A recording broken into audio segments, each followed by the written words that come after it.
Revision से संबंधित 25वीं class में आप सभी का एक बार पुनः स्वागत है। तो सबसे पहले हम लोग देखेंगे महाजनपद और उनकी राजधानियों के बारे में। बात की जाए महाजनपद की, तो महाजनपद की जानकारी हमें बौद्ध ग्रंथ अंगुत्तर निकाय और जैन ग्रंथ भगवती सूत्र से मिलती है। अंगुत्तर निकाय और भगवती सूत्र में 16 महाजनपदों के बारे में बताया गया है, जबकि महाभाष्य में कुल 22 महाजनपदों के बारे में बताया गया है। तो हम लोग यहाँ पर देखेंगे जो वैध 16 महाजनपद थे उनके बारे में। तो बात की जाए कंबोज महाजनपद की, तो इसकी राजधानी हाटक थी। गांधार महाजनपद की राजधानी तक्षशिला थी। कुरु महाजनपद की राजधानी इंद्रप्रस्थ थी। कौशल महाजनपद की राजधानी श्रावस्ती थी। वत्स महाजनपद की राजधानी कौशाम्बी थी। मल्ल महाजनपद की राजधानी कुशीनगर थी। काशी महाजनपद की राजधानी वाराणसी थी। बज्जी महाजनपद की राजधानी वैशाली थी। अंग की राजधानी चंपा थी। बात की जाए मगध महाजनपद की, जो कि एक महत्वपूर्ण महाजनपद था, तो इसकी राजधानी राजगृह या ग्रीवरज थी। इसके बाद कुरु महाजनपद की राजधानी इंद्रप्रस्थ। पांचाल की राजधानी दो भागों में बटी थी। उत्तरी पांचाल की राजधानी अहिछत्र, जबकि दक्षिणी पांचाल की राजधानी कामपिल्य थी। इसके बाद चेदी महाजनपद की राजधानी सूक्तिमती। सूरसेन महाजनपद की राजधानी मथुरा। मत्स्य महाजनपद जो था उसकी राजधानी विराटनगर थी। अवंती की दो राजधानियां थीं। उत्तरी अवंती की राजधानी उज्जैन तथा दक्षिणी अवंती की राजधानी महेशमती थी। बात की जाए भारत के सबसे दक्षिणी महाजनपद की, तो यह अस्मक था तथा इसकी राजधानी पोटन थी। आइए जानते हैं ये जो हमारे महाजनपद थे इनके बारे में कुछ महत्वपूर्ण तथ्य। जैसे बात की जाए अगर कि श्रेष्ठ घोड़ों के लिए कौन सा महाजनपद प्रसिद्ध था, तो कंबोज महाजनपद श्रेष्ठ घोड़ों के लिए प्रसिद्ध था। गांधार महाजनपद, इसकी स्थापना भरतपुत्र दक्ष के द्वारा की गई थी। काशी महाजनपद सूती कपड़ों व घोड़ों के बाजार के लिए प्रसिद्ध था। बात की जाए वत्स महाजनपद की, तो यहाँ पर घोषित राम मठ स्थित है। यह इलाहाबाद के आसपास वाला क्षेत्र है। अवंती महाजनपद, यह गुप्तों की सांस्कृतिक राजधानी बनी थी। बात की जाए चेदी महाजनपद की, तो महाभारत काल में यहाँ का शासक शिशुपाल था। बात की जाए मत्स्य महाजनपद की, तो अशोक का लघु शिलालेख यहीं मत्स्य में देखने को मिलता है। बात की जाए सूरसेन महाजनपद की, तो यूनानी शासकों ने इसे थूर सेनाई कहा है। पांचाल महाजनपद, इसका उल्लेख बौद्ध व जैन साहित्यों में मिलता है। बात की जाए कुरु महाजनपद की, तो अर्थशास्त्र में इसे राजसब्दोय जीवन कहा गया है। बात की जाए मल्ल महाजनपद की, तो यहाँ भगवान बुद्ध को महापरिनिर्वाण की प्राप्ति हुई थी। कौशल महाजनपद, यहाँ पर जेतवन बिहार स्थित है। अंग महाजनपद, हिनसांग ने इसे चैनपो कहा है। प्रश्न पूछ लिया जाता है कि निम्नलिखित में से किस महाजनपद को हिनसांग ने चैनपो कहा है, तो वह है आपका अंग महाजनपद। इसके बाद देखेंगे बज्जी महाजनपद, तो यह 8 गण राज्यों का संघ था। सबसे अंतिम है मगध महाजनपद, तो इसकी राजधानी राजगृह की स्थापना बिंबिसार के द्वारा की गई थी। आगे देखेंगे शाही नौसेना का विद्रोह, तो यह हुआ था 18 फरवरी 1946 को। आईएनएस तलवार के गैर कमीशन अधिकारियों व कर्मचारियों के द्वारा शाही नौसेना का विद्रोह किया गया था। इन्हें रेटिंग्स कहा जाता था।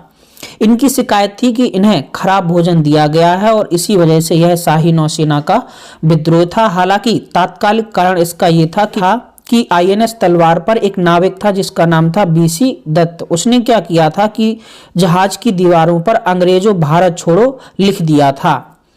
विद्रोह दबाने के लिए एडमिरल गोल्फरेल को बुलाया गया था। अब बात करेंगे बैरोमीटर के बारे में, तो यह वायुमंडलीय दाब का मापन करता है और सबसे पहले इसकी गणना बॉन म्यूरिक द्वारा की गई थी। बैरोमीटर का पाठ्यांक अलग अलग बिंदुओं पर अलग अलग स्थिति को दर्शाता है।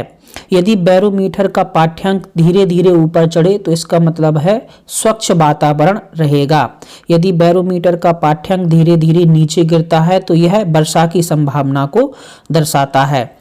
यदि बैरोमीटर का पाठ्यांक एकाएक गिर जाता है तो यह आंधी, तूफान और वर्षा का घोतक होता है। मूल कर्तव्य मूल संविधान में नहीं थे। इन्हें सरदार स्वर्ण सिंह समिति की सिफारिश पर 42वें संविधान संशोधन द्वारा 1976 में भाग 4A के 51 का में जोड़ा गया था। वर्तमान में कुल 11 मूल कर्तव्य हैं और जो 11वां मूल कर्तव्य है वह 86वें संविधान संशोधन के तहत 2002 में जोड़ा गया था। शिक्षा के अधिकार को दर्शाता है।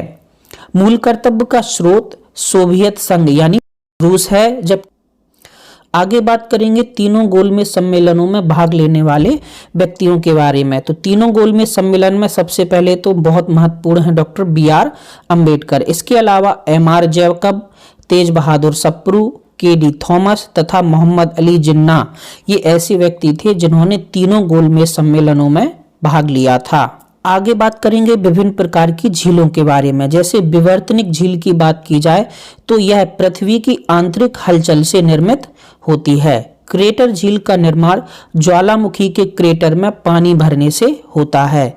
लैगून झील का निर्माण समुद्र तटीय भागों में होता है। जैसे चिल्का झील, ओडिशा की चिल्का झील सबसे बड़ी लैगून झील है। इसके अलावा पुलिकट भी लैगून झील का ही उदाहरण है।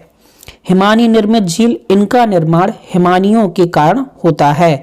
जैसे राकसताल, नैनीताल, भीमताल, ये सभी हिमानी निर्मित झीलें हैं। बात की जाए प्लाया झीलों की तो इनका निर्माण वायु निक्षेपों द्वारा होता है। जैसे राजस्थान की साभर और डीडवाना झील, ये प्लाया झील का ही उदाहरण है। आगे बात करेंगे सल्तनत कालीन स्थापत्य कला की। तो कुब्बत उल इस्लाम यह एक मस्जिद है जिसको कुतुबुद्दीन ऐबक द्वारा बनाया गया था। यह पहले एक जैन मंदिर था। आगे बात करेंगे अढ़ाई दिन का झोपड़ा। तो यह अजमेर में स्थित है और इसे कुतुबुद्दीन ऐबक द्वारा बनवाया गया था। कुतुब मीनार यह दिल्ली में स्थित है। इसका निर्माण ऐबक द्वारा शुरू कराया गया था जबकि इसके निर्माण का कार्य इल्तुतमिश द्वारा पूरा किया गया था। आगे देखेंगे सुल्तानगढ़ी का मकबरा। तो यह दिल्ली में स्थित है, इसे इल्तुतमिश ने बनवाया था। अतारकिन दरवाजा नागौर में स्थित है, इल्तुतमिश ने बनवाया था। हौज ए शमसी यह एक ईदगाह है बदायूं में, इसे भी इल्तुतमिश ने बनवाया था। बात की जाए अलाई दरवाजा की तो इसे अलाउद्दीन खिलजी ने बनवाया था। जमात खाना मस्जिद, इसे भी अलाउद्दीन खिलजी ने बनवाया था। ऊखा मस्जिद यह भरतपुर में स्थित है और इसे मुबारक खिलजी ने बनवाया था। खान ए जहां तेलगानी मकबरा, इसका निर्माण जौन शाह खान ए शाह द्वितीय ने कराया था। काली मस्जिद फिरोज शाह तुगलक द्वारा बनवाई गई थी।